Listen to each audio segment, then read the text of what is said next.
The morning sun slipped gently through the oak-lined streets of Maplewood. It was peaceful, calm, almost ordinary. And then Rebecca Hayes stepped off the bus. 8 years had passed since she had last walked on these sidewalks. The town looked familiar yet different. New shops had replaced the old ones, cafes where there used to be hardware stores, and something else she couldn't ignore. Fewer American flags hung on the lampposts than she remembered from her childhood. Rebecca adjusted her blazer, making sure the sleeve covered the edge of her prosthetic arm. The Medal of Honor, the one she had earned in Afghanistan, she left locked in her hotel room. She never wore it unless she had to.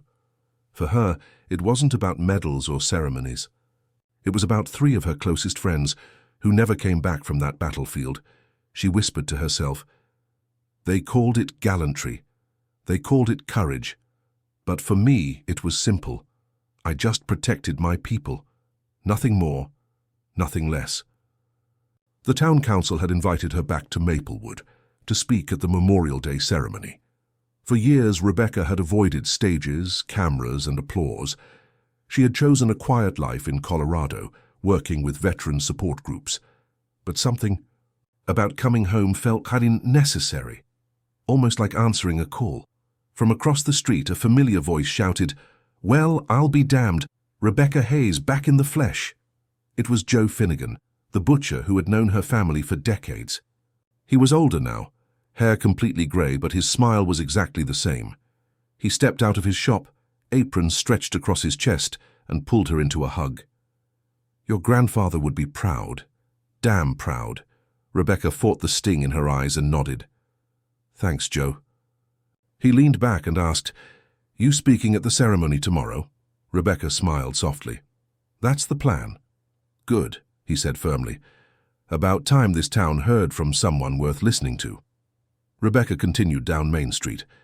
Some people recognized her instantly, their eyes shifting from curiosity to recognition to either admiration or discomfort. Others didn't know her story at all. To them, she was just a woman walking carefully with one sleeve hanging empty. At the corner cafe, another voice called her name. Martha Collins, her old high school history teacher, waved her over. "Rebecca, come sit, please." Rebecca joined. Her grateful for the familiar face, Martha leaned in. "The whole town's talking about your return, but I should warn you, Mayor Jackson doesn't see patriotism the way your grandfather did." Rebecca raised an eyebrow. "Different how?" Martha stirred her tea. "He calls it progressive civic values. He wants to rebrand Maplewood as forward-thinking. He respects community service but military traditions, he thinks they're outdated." Rebecca didn't react. She had faced Taliban gunfire. A mayor's opinion wasn't going to shake her. "I appreciate the warning," she finally said. That evening, Rebecca walked through the cemetery, stopping at her grandfather's grave. He had raised her after her parents died, a Vietnam veteran, a soldier who taught her about duty long before she enlisted. She traced her fingers along his name carved in stone. "I'm back, Grandpa," she whispered.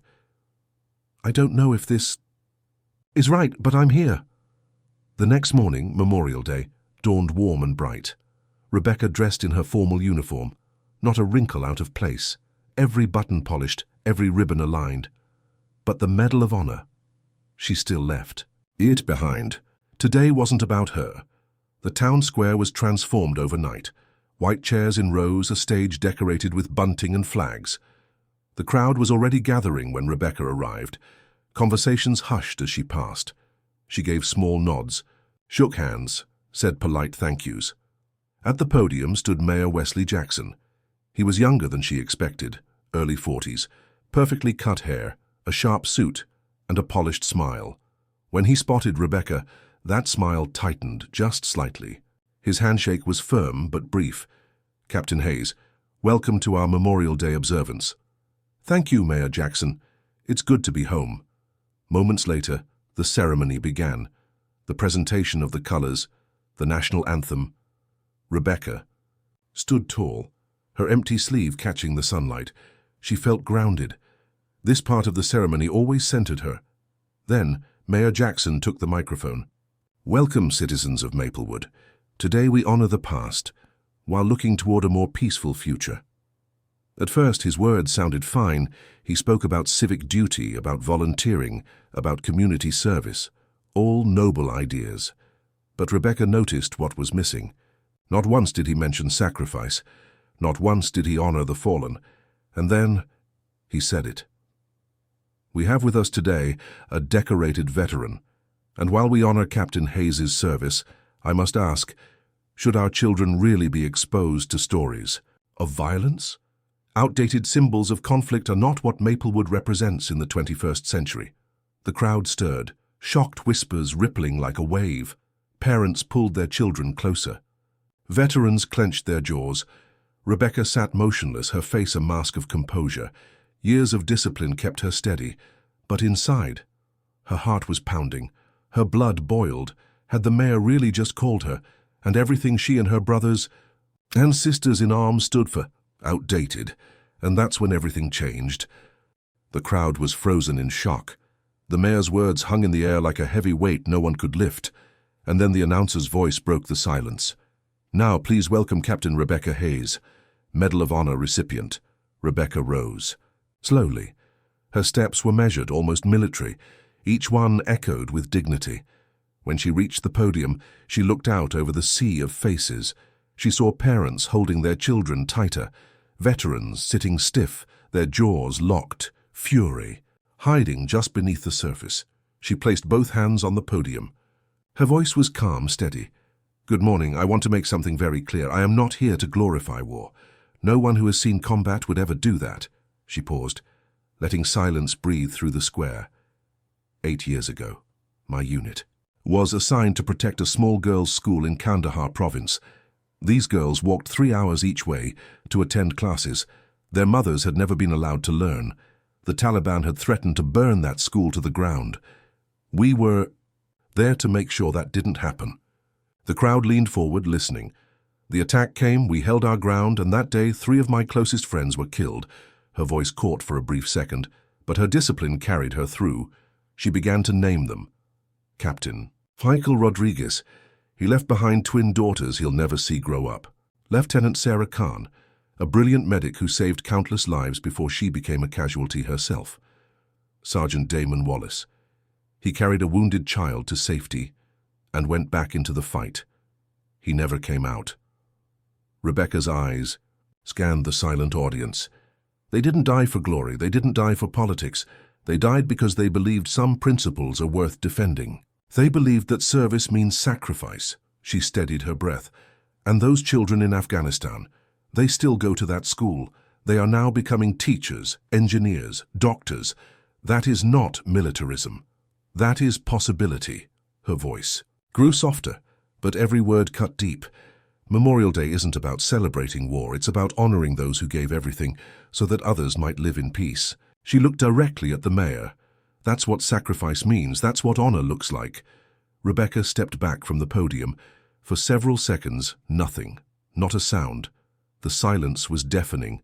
And then, a single clap. Then, another. And another. Until the entire square erupted. Thunderous applause. People rose to their feet. Every veteran stood ramrod straight, saluting. The mayor walked back to the microphone, his face pale, his words faltering. Thank you, Captain Hayes, for that perspective. Although I maintain that we must look to modern values. But before he could finish, a voice from the crowd cut him off. An older woman stood in the third row. Rebecca recognized her. Mrs. Petrovich, whose son had died in Iraq. Her voice was clear, strong, unshakable. My son is not an outdated conflict, Mayor Jackson, and neither is Captain Hayes. Don't you dare call her outdated. Murmurs of agreement rippled through the audience. Veterans exchanged hard looks. Parents nodded in support. The mayor's face flushed red. The ceremony stumbled forward into the wreath-laying, but the energy had shifted. The respect of the crowd no longer belonged to him. It belonged to her, to the soldiers, to the sacrifice.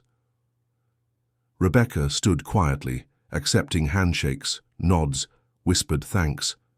She didn't ask for anything more. She had said what she came to say. But Maplewood was not finished. And neither were its veterans. By the time the ceremony ended, Rebecca was drained.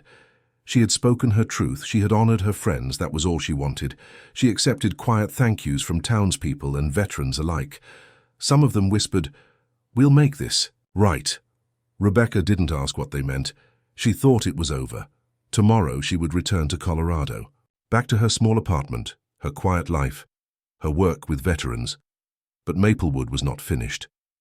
By nightfall, the mayor's remarks were everywhere.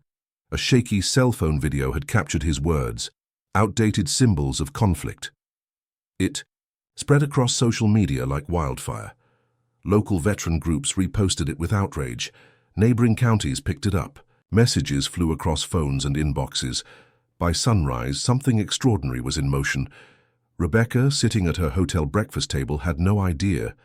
She stirred her coffee slowly, thinking about visiting her grandfather's grave one more time before leaving. She didn't know that outside a storm of silence was gathering.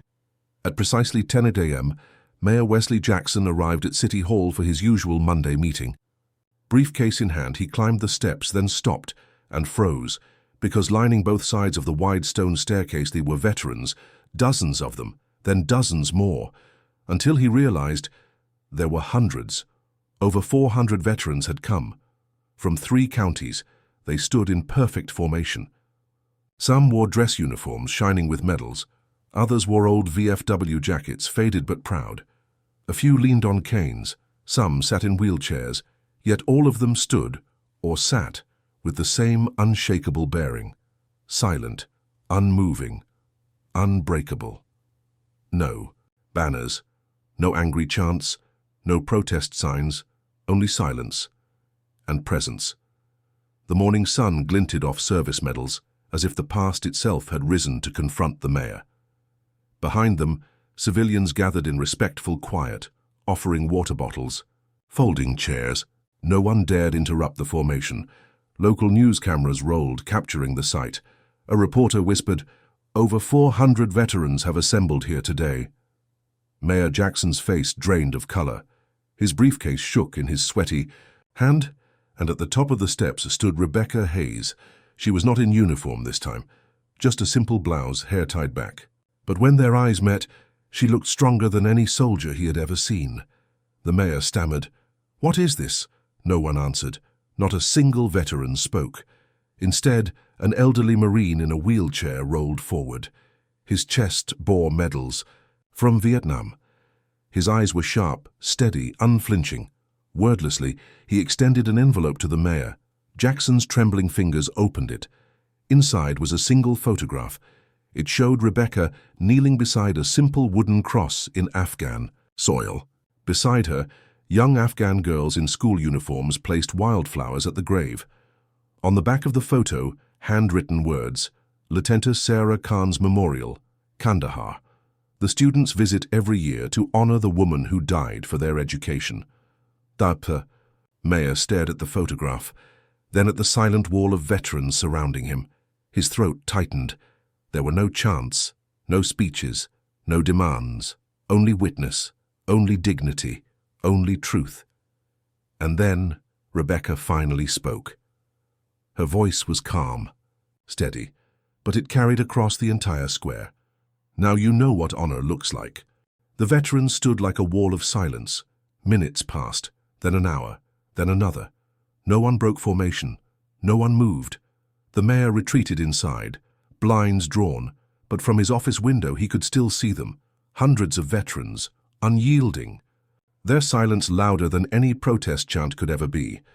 By noon, local television stations were broadcasting live. Images of the silent veterans filled social media feeds.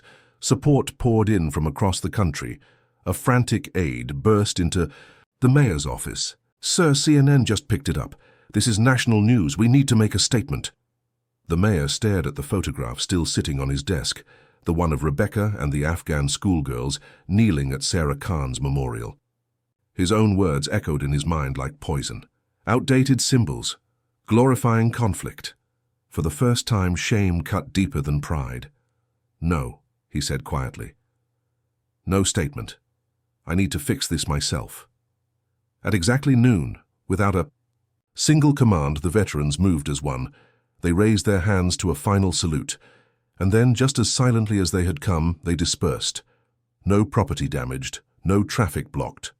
No angry words, only a memory, a lesson carved into the conscience of a town. The silence they left behind was louder than thunder. That evening, as Rebecca packed her suitcase, a knock came at her hotel door. Mayor Jackson stood there, his polished confidence was gone. He looked like a man who hadn't slept. "Captain Hayes, may I come in?" Rebecca hesitated, then stepped aside. He remained standing by the door, his voice breaking. "I owe you an apology. What I said was inexcusable. I disrespected you, your service, and everyone who sacrificed for this country." Rebecca crossed her arms, waiting. He continued, "I grew up in the shadow of the Iraq War. My generation questioned everything. I built my career on rejecting traditional patriotism. And when you arrived, a decorated war hero, it threatened everything I thought I believed. But that is no excuse." His eyes glistened with sincerity. "Those veterans today, they didn't shout, they didn't fight, they just stood. And it was the most powerful message I've ever seen. I was wrong, Captain Hayes. About you. About sacrifice. About honor itself." Rebecca studied him, searching for lies. She found none. "So what happens now?" she asked. The mayor took a breath. "There's an old veterans center on Elm Street, closed for years due to budget cuts. I want to reopen it, not just as a veterans center, but as a community hub. Programs, counseling, job training, youth mentorship. And I want you to lead it." Rebecca laughed softly in disbelief. "Mayor, I don't live here anymore, and I'm not looking for a job." "Then consult, advise, anything.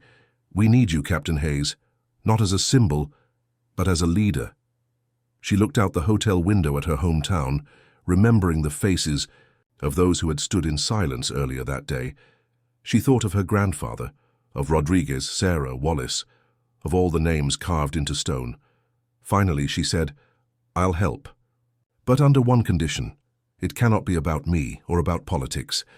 It has to be about service, all service, military, civilian, education, community. Every form of sacrifice deserves respect." The mayor nodded. Agreed. 6 months later, Maplewood's new Veterans and Community Center opened its doors. The building buzzed with life. Veterans mentoring teenagers, support groups meeting in warm, well-lit rooms, a community garden blooming in the back lot. At the podium, Mayor Jackson faced the crowd. His voice was steady but humble. "This center exists because I made a terrible mistake. I failed to understand that honoring sacrifice isn't about glorifying war. It's about recognizing that service comes in many forms, and every one of them matters." Rebecca stood in the audience, not on stage. She didn't need the spotlight. She simply watched as the mayor finally spoke the truth. After the ceremony, a young girl, no older than 12, approached Rebecca. Her eyes were bright with curiosity. "Are you the soldier who protected the girls' school?" Rebecca knelt down. "I was one of many," the girl hesitated. "My mom says you got hurt so other kids could be safe. I think that's really brave." Rebecca smiled. "Bravery comes in many forms. Sometimes it's standing up for a friend. Sometimes it's telling the truth when it's hard. You don't need a uniform to be brave." The girl nodded thoughtfully, clutching her volunteer badge from the center's youth program. "Then, I want to be brave like that." Rebecca's heart softened. "I think you already are." That night, back at her childhood home, Rebecca unlocked the case she had kept closed for years, her Medal of Honor. For so long, she had hidden it away, uncomfortable with the attention. But tonight, she placed it in a simple frame on the wall, beside the photos of her fallen comrades, not as a monument to herself, but as a reminder of promises kept, of sacrifices made. She touched the cool metal once, then stepped back. Outside her window, Maplewood was alive. Families walking dogs, teenagers laughing at the ice cream shop, and at the community center, lights still glowed as veterans and civilians came together under one roof. Rebecca Hayes breathed deeply. For the first time in years, she felt something she had thought was lost. Hope.